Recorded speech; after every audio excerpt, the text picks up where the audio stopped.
Anna here, and today I'm going to talk about a game where you're going to be the code makers and the code breakers, and that is going to be Decrypto. In this team-based game, one player is going to be the code maker, and he or she is going to try to communicate with giving hints what the code is going to be. But watch out! The other team is also listening in, and they're also going to hear what those clues are, and they for themselves are going to intercept your code and try to figure it out. So you want to make your clues clear for your own team, but you want to make them as vague as possible for the other team so they don't get what you are trying to communicate. I'm of course first going to show you how Decrypto is going to work, and then I'm going to tell you if I had any fun in this clue-based game. In Decrypto, you are a team of code makers and code breakers, and you're trying to communicate your code successfully to the rest of your team, and you are going to try to intercept the code of the other team. How is this going to work? So, to explain the game a little bit easier, I have already written down some rounds so that we can just pretend that we're already in round 3. What is going to happen? So every team has this code screen, and in this code screen you are going to put 4 cards, which you cannot see at the beginning what the words are, but as soon as you put it into the code screen, you are going to be able to read what it says on the cards. So for now we have Mafia 1, Butter 2, Cinema 3, and Money 4. The code maker for that round, for your team, is going to take one of these cards and is going to look at the code for themselves and of course not tell it to their team. And the black team is going to do this as well. As soon as both code makers saw their code, they are going to write down what they think belongs to that code for that moment. So we are going to think of words that fit the number 2 word, the number 1 word, and the number 4 word. So in this case we have butter, and butter makes you fat, so we're going to put down fat. And then we have code number 1, mafia. They all live in Italy, so I'm going to write down Italy. And the 4 word is money. Money can make you happy, so let's write down happy or not happy. Hopefully they get it with the words that are already there. Okay, as soon as the code maker wrote down the words that they feel like match with the code words, they're going to announce that, and the other team now has a limited amount of time to also finish their code. And as soon as both codes have been written down, the code maker is going to announce what the code is. So I'm going to tell the other team the code for the white words are fat, Italy, and happy. And the other team is going to write that down on their white side of their sheet. And the black team is also going to tell their code. And the white team is going to write that down on their black side. And for now I've thought about a code for the other team, and the words they're going to give us are teacher, 18, and fast. Now both teams are going to try to find out what the code is from the other team. As we've seen in earlier rounds, you have already written down some words, the correct, that match that number. So every round you're going to be told from the other code maker's team what the real code was, and in this way you're going to be able to match those hints with their numbers. In which way you are going to be able to, after multiple rounds, just guess a little bit what you think the new words are going to be able to fit with the words that you already wrote down, with the hints that you already wrote down. So for now we have teacher, and we are going to think about which one matches teacher. I don't really know, so let's go to 18. 18 is a number, percentage has something to do with numbers, so let's write down a 1 there.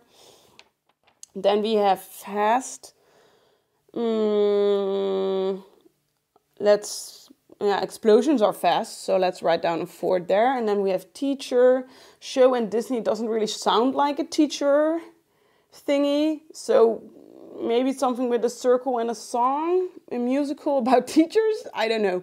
So we're just going to say, okay, for now, for the white team, we're going to say that the code for the black team is going to be 214. As soon as you announce this, and the other team, the black team, also wrote down their things, because with the white code, we also have, of course, the white codes from our own team. So we can think about from our own team, like, okay, fat, that is probably has something to do with butter. Then we have Italy, that is probably something with the mafia. And then we have happy, money makes you happy, things. So we think that the code is 214. The other team is now first going to announce what they think the code was. So they maybe say something stupid like 312, and you say, no, that's not right. Now your own team is going to tell you what they think the code is. They're going to tell you 214. And look at that, it is 214. Your team is a genius, and you are going to tell them that they did correct. In the event that your own team had it wrong, you're going to get this wrong token. And if you get 2 of those, so you were not successfully for 2 times with trying to communicate the code with your own team, you're going to lose the game and the other team wins. So we got our own code correct, and now we want to know if we got the code from the other team correct. They're also going to announce what their code was, and they're going to tell us, the code maker from the other team, that it was actually 412. No! And we did not have it correct. In the event that we did got it correct, we are going to get this successfully interrupted token, and we are going to have 1 of those. And in the event that you get 2, you are going to be the winner of the game. This back and forth is going to continue by you trying to communicate the code with your own team successfully without making it too obvious with the words that you already gave for the other team what the code is. And in the other way, you're going to try to find out the code from the other team with the words that they've already given you.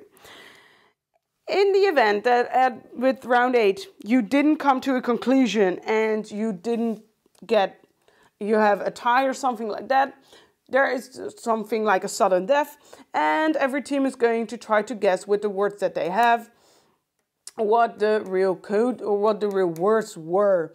And that is going to be the game of Decrypto. Dear internet, this game was so awesome, and I really did not expect it to be, because I was like, the first time that I saw it, I was like, this looks a little bit like Codenames, another word guessing game, I don't know. But boy, was I wrong.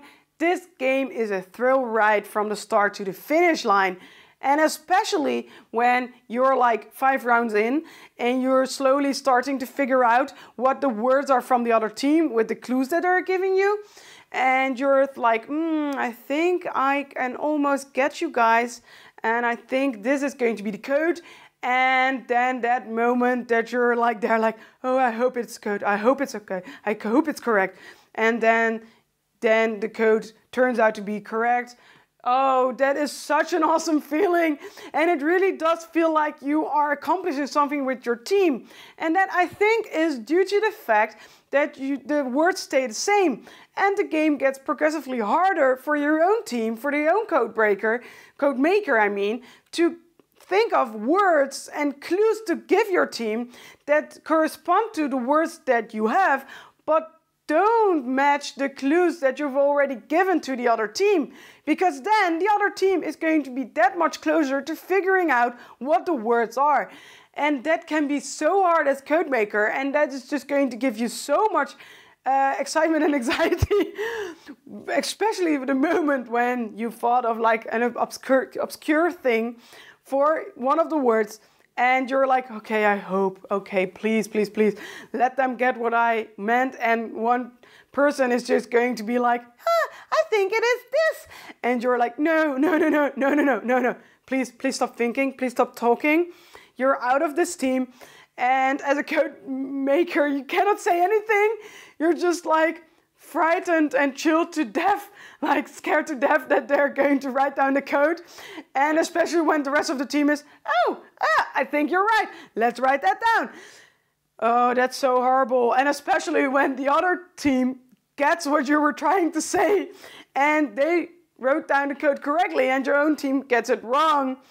That is so horrible. It happened one time to me and that was, I was scared to death. It is just so much fun. It's just a packet full of fun. And like I said, compared to games like Codenames and other guessing games, the downtime is really brought to a minimum because you're at the same time you're guessing your own team's words and you're going to try to guess with the hints that were already provided by the other team. You're trying to break the code from the other team. And that's just going to be a little bit simultaneously. And because you always have the same words, it is also possible for the code maker to already think about in previous rounds what kind of hints they want to give. Is it going to be hard with the time limit to think of words? No, it's not like Captain Sonar or anything. That is really a speed game, a real-time game, not really. Of course you have the timer, but the timer is only going to be put down if the other code maker from the other team got their 3 words. And like I said, if you're a person that buckles under stress and cannot deal with that, you can already think about words in advance, and when you're the code maker, you can already write down those words. The components are great. The sheet that you're going to get with the game, they are awesome because it is very clear what you're going to write down. You have these brackets where you're going to write down the hints. You have these columns where you are going to write down the code that you think it is going to be, and then the column where you're going to write down the answers as the code maker. And at the bottom, you are going to be able to write down all the clues that you've gotten from the other team. And in this way, you always have on the sheet everything that you need to know. So that helps a lot. Because the thing that this game suffers a little bit from is the fact that when you're going to explain the game, people are just going to see water burning and you see their eyes are going to glaze over. So the easiest way I found to explain the game is just going to be able to play it, because with those very clear team sheets, it is going to be easy to explain it while you're playing the game. And just going to start the game and everyone is going to get it in that way. The player screens, they are very useful. It is fun that the word cards that you're going to get, you cannot really see what the words are, and as soon as you put them in, you are going to be able to read the words. That is funny, and it just looks great. You're probably wondering, okay, Anna, this is a clue and word-based game. You only have 110 cards. Aren't you just after a while going to run out of words that you haven't used yet? And isn't this going to lower the fun? I don't think this is really a possibility. With those 110 cards, every card is going to have 4 clues on it, or 4 words. So you're going to have 440 words. So I don't really think that scenario is really possible. And if it is, they already have expansions. So you're already going to be able to expand the game. I have played this game with people that I've never had played a game with before. I've played this with people from my game group. I've played this with family, and everyone had such a good time. And it doesn't really matter if you've never played a game with that person before, if you're in the same team. You're most of the time are going to be on the same wavelength, and it's going to be fun to figure out what his or her thoughts are corresponding to those words. And because you're going to have the same words, slowly you're going to figure out what kind of way that person thinks, even if you haven't never played a game with before. But it's also going to be fun with hardcore gamers. I played it with them and they also had a lot of fun. It's going to be a little bit more competitive, of course. And I've played this with family and that went down so well. My mother, she had already drank a few wines and still she was able to participate in this game in my team and make a big contribution to the team. And I thought it was so cool to see. She didn't really... even this game is also suitable for people that don't really want to be the code maker. My mother didn't really want to do that. She just wanted to think about the clues and which words they matched with. And that was totally possible. Then just some other people were just going to be the code maker in her round. and that was totally doable. So if you have a family like that and you wanted the game to be a little bit toned down for them and they're just going to be able to participate and have fun, that is perfectly doable with Decrypto. And that is what I really loved, that I could play it with so many different people and they all had an amazing time and were asking me when we could play this game again. Like I said, I had a lot of fun with Decrypto. All in all, it is a game that you are going to be able to play with a wide range of people, gamers and non-gamers.